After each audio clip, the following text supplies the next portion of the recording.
Hello everyone. Right now we are going to discuss current affairs for the year for BPSC. तो हम सबसे पहले ले रहे हैं एजुटेरिया का जो ना करंट अफेयर्स का प्रैक्टिस टेस्ट 1। इसमें पहला क्वेश्चन पे आते हैं। फर्स्ट क्वेश्चन है क्या कि नोबेल पीस प्राइज अवार्ड 2021 का किसको मिला है। तो ऑप्शन से जाते हैं। ऑप्शन ए में जो है मारिया रेसा। मारिया रेसा का ये है कि मारिया रेसा जो है ना फिलीपींस की हैं, लेडी हैं, और वो वहाँ पे एक वेबसाइट चलाती हैं रेपलर नाम से। रेपलर जस्ट लाइक जैसे पहले इंडिया में एक तहलका नाम का हुआ करता था, जो कि सरकार का पोल खोलना, स्टिंग ऑपरेशन करना, तो वहाँ पर मारिया रेसा भी वही चीज़ करती है। इसके कारण वहाँ पर उसको गवर्नमेंट से प्रोसिक्यूट भी बहुत ज़्यादा किया जाता है, तो इस कारण से उनको नोबेल पीस प्राइज़ मिला है। और इनके साथ एक और ख़ास बात ये है कि ये जो है ना फर्स्ट फिलीपींस से नोबेल प्राइज़ जीतने वाले फर्स्ट पर्सन बनी है। सेकंड जो है दिमित्री मुरातोव। दिमित्री मुरातोव रसिया के हैं और वो वहाँ पे न्यूज़पेपर चलाते हैं और एंटी गवर्नमेंट लिखते हैं। और आपको पता ही होगा रसिया में पुतिन के अगेंस्ट लिखना कितना टफ है, तो इसीलिए ए और बी इन दोनों को मिला हुआ है नोबेल पीस प्राइज़ 2021 का। ऑप्शन सी जो है अब्दुल रज़ाक गुरना, ये भी बहुत इंपॉर्टेंट है क्योंकि इनको लिटरेचर का नोबेल प्राइज़ मिला है 2021 का। ये तंजानिया कंट्री से हैं। सो इसका आंसर हो जाएगा ए और बी दोनों है, तो इसका आंसर हो जाएगा D, both A and B. Second question पे आते हैं। सेकंड क्वेश्चन है क्या कि एक कैंपेन चला था मैं भी डिजिटल 3.0 कैंपेन। ये किस किस मिनिस्ट्री के अंडर आता है। तो इसमें ये एक तरह से पार्ट है जो कोरोना का टाइम जो है बहुत सारे बिजनेसमैन जो छोटे ठेला चलाते हैं या स्टॉल लगाते हैं, उनका बिजनेस ठप हो गया, तो सरकार ने उनके लिए लाया स्वनिधि स्कीम। स्वनिधि स्कीम में क्या करना था कि सरकार को बैंक को बस आधार कार्ड लेके सबको 10-10 हज़ार रुपये देने, तो फिर इसी को आगे बढ़ाते हुए डिजिटल इंडिया के नाम पे सबको जो है ना पे फ़ोन पे ऑनलाइन पेमेंट करवाना, मतलब अब ग्राहक से कैश ना लेके ये ऑनलाइन पेमेंट लेंगे। तो इसी कैंपेन का नाम मैं भी डिजिटल 3.0 कैंपेन है। तो ये दो दो दो मिनिस्ट्री के अंदर होता है। एक तो ministry of housing and urban affairs और दूसरा ministry of electronics and information technology. तो ministry of housing and urban affairs इसलिए क्योंकि मोस्टली जो ठेला लगते हैं कहाँ पे लगते हैं, शहर में ही लगते हैं, इसीलिए ऑप्शन ए। और ऑप्शन बी जो इसका जो पूरा वो प्रोवाइड कराना, प्रमोट करना, जितना इंफ्रास्ट्रक्चर है, वो ऑप्शन बी है।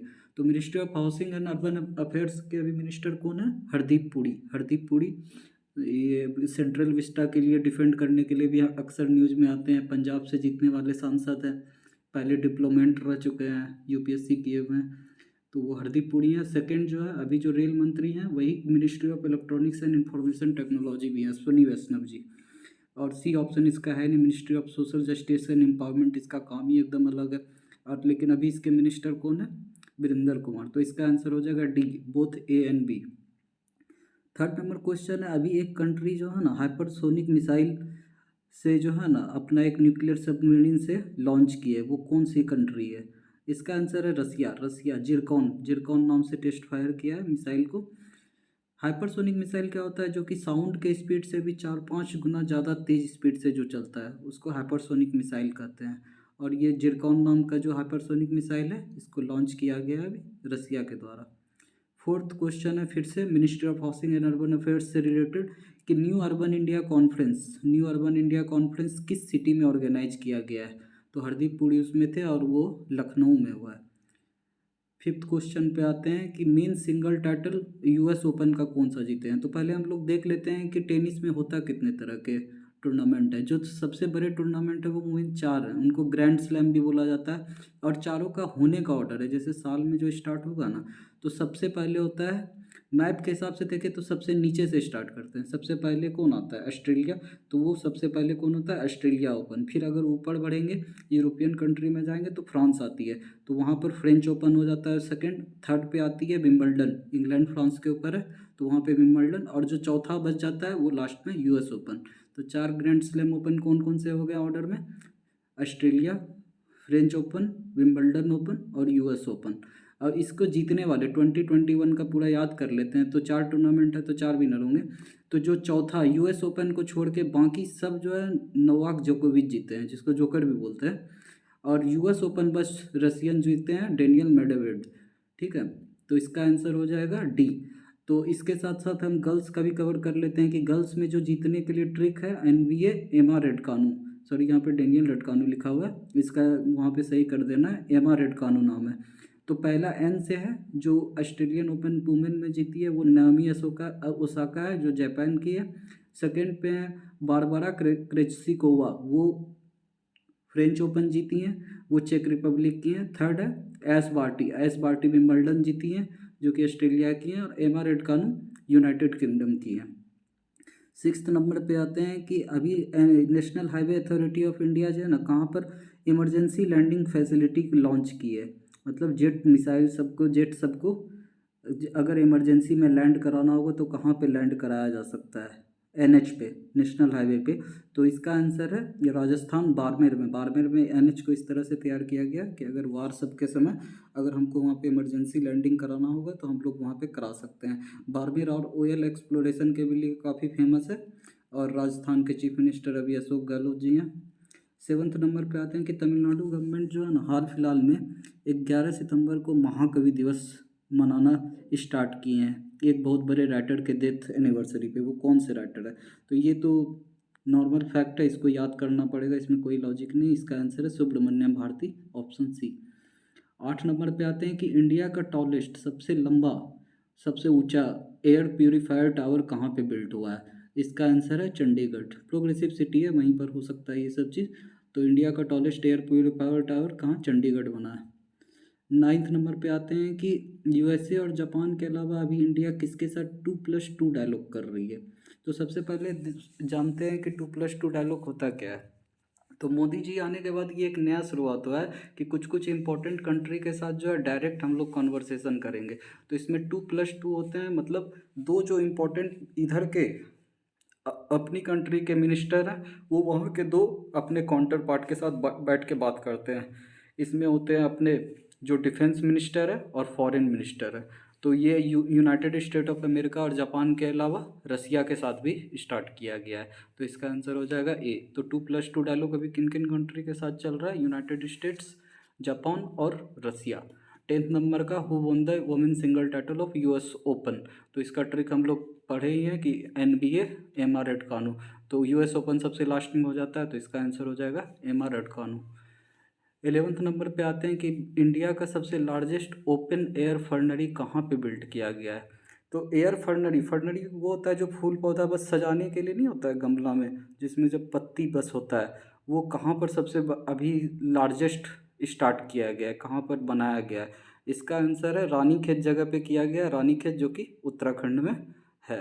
तो इसका आंसर हो जाएगा डी, लार्जेस्ट ओपन एयर फर्नरी कहाँ पे है, उत्तराखंड, रानीखेत। 12 नंबर है कि which institute has recently launched project उड़ान बनाया गया है, वो किस इंस्टीट्यूट के द्वारा किया गया है। तो इसका पहले थोड़ा सा बैकड्रॉप जान लेते हैं। बैकड्रॉप ये है कि अभी AICTE या गवर्नमेंट बोली है कि अब लोकल लैंग्वेज में भी हम लोग बीटेक का डिग्री दे सकते हैं। बट इसके साथ प्रॉब्लम ये है कि सारी किताबें इंग्लिश में हैं, तो लोकल लैंग्वेज में कन्वर्ट करने के लिए हमको कोई सॉफ्टवेयर चाहिए था जो कि आर्टिफिशियल इंटेलिजेंस के मदद से उसको कन्वर्ट कर दे, और जो कि लोकल लैंग्वेज में पढ़ने वाले स्टूडेंट के लिए फ़ायदेमंद होगा। तो इसी प्रोजेक्ट का नाम प्रोजेक्ट उड़ान है, और इसको इम्प्लीमेंट किया गया है या लॉन्च किया गया है IIT बॉम्बे के थ्रू। 13th पे आते हैं कि किस स्टेट, इंडियन स्टेट में all women delivery station Amazon द्वारा लॉन्च किया गया है। मतलब यहाँ पर जो अमेजोन का डिलीवरी स्टेशन होता है, जहाँ सामान रहता है, जहाँ सारा पैकिंग होगा, जहाँ से डिलीवरी होगा, वहाँ पे सारी वुमेन होगी, वो कहाँ पे स्टार्ट किया गया। इसका आंसर है गुजरात में कड़ी नाम का जगह है, वहाँ पर इस तरह का एक ऑल वुमेन डिलीवरी स्टेशन बनाया गया है। 14th नंबर पे आते हैं कि कौन सा जो है करेक्टली मैच है रिसेंट अपॉइंटमेंट में। तो इसमें ऑप्शन से जाते हैं। जो सी ऑप्शन है भूपेंद्र पटेल, ये बहुत फेमस ऑप्शन है। भूपेंद्र पटेल इसलिए फेमस है क्योंकि अभी गुजरात में इलेक्शन होने वाला है 2022 में। तो वहाँ पर भाई इलेक्शन होने वाला है, तो वहाँ पर पटेल वोट कांग्रेस अपने साइड हार्दिक पटेल को कर लिया, तो उसको काउंटर करने के लिए वहाँ पर गुजरात में नया चीफ मिनिस्टर बनाया गया भूपेंद्र पटेल को। और तमिलनाडु अभी फेमस था क्योंकि वहाँ पर अभी MK स्टालिन जी चीफ मिनिस्टर बने हैं, तो उनको शपथ ग्रहण कराने के लिए RN रवि वहाँ पर अभी गवर्नर हैं। पहले वो भी UPSC से रह चुके हैं, वो भी डिप्लोमेट रह चुके हैं। तो B और C अगर सही है तो आंसर इसका D होना चाहिए, मतलब गवर्नर ऑफ उत्तराखंड गुरमीत सिंह भी सही होगा, तो इसका आंसर हो जाएगा D। उत्तराखंड के साथ एक और ख़ास बात है कि उत्तराखंड में लगातार जो है तीसरे चीफ मिनिस्टर बने हैं, 2 चीफ मिनिस्टर को हटाकर। त्रिवेंद्र सिंह रावत थे, फिर तीरथ सिंह रावत थे, और अभी परमानेंटली वहाँ पर पुष्कर सिंह धामी जी हैं। तो उत्तराखंड के चीफ मिनिस्टर भी बहुत इंपॉर्टेंट है कि अभी करंटली उत्तराखंड के चीफ मिनिस्टर कौन है। तो इसका आंसर हो जाएगा पुष्कर सिंह धामी। बीजेपी ने अभी उत्तराखंड में पुष्कर सिंह धामी को बनाया, फिर वहाँ पर भूपेंद्र पटेल को गुजरात में बनाया गया है, और उसके अलावा और एक कर्नाटक में अभी बोमई जी को बनाया गया है। बोमई जी को बनाया गया है। तो अगले पे आते हैं 15 नंबर का, गीत गोविंद जयदेव डिवाइन ओडिसी बुक के राइटर कौन है। तो इसमें ऑप्शन से ही हो जाता है, ऑप्शन बी सुब्रमण्यम स्वामी। सुब्रमण्यम स्वामी हमेशा न्यूज़ में आते हैं, हमेशा न्यूज़ में आते हैं। एक समय इंडिया के लॉ मिनिस्टर रह चुके हैं, कांग्रेस के बहुत क्रिटिकल हैं। तो उन्होंने अभी तो ये ऐसा कुछ किताब लिखा नहीं है, क्योंकि अगर लिखे होते तो न्यूज़ में होते। जो सी हैं वीर संघवी जी, वीर संघवी बहुत बड़े राइटर हैं, ट्रैवल राइटर हैं, और बहुत सारे कॉलम लिखते हैं न्यूज़पेपर में। और डी ऑप्शन जो है अशोक लवासा, वो इलेक्शन कमिश्नर रह चुके हैं और एक समय बहुत न्यूज़ में थे। तो ये भी नहीं है, तो इसका आंसर ए हो जाएगा, डॉक्टर उत्पल के बनर्जी। 16 नंबर पे आते हैं, एक पोर्टल लॉन्च किया गया प्राण प्राण प्राण नाम का portal, union ministry of environment के थ्रू। वो क्या मॉनिटर करती है? तो ये पोर्टल मतलब वेबसाइट जो वो मॉनिटर करती है कि एयर पोल्यूशन कितना है। तो इसका आंसर हो जाएगा C, regulation of air pollution. Okay, thank you.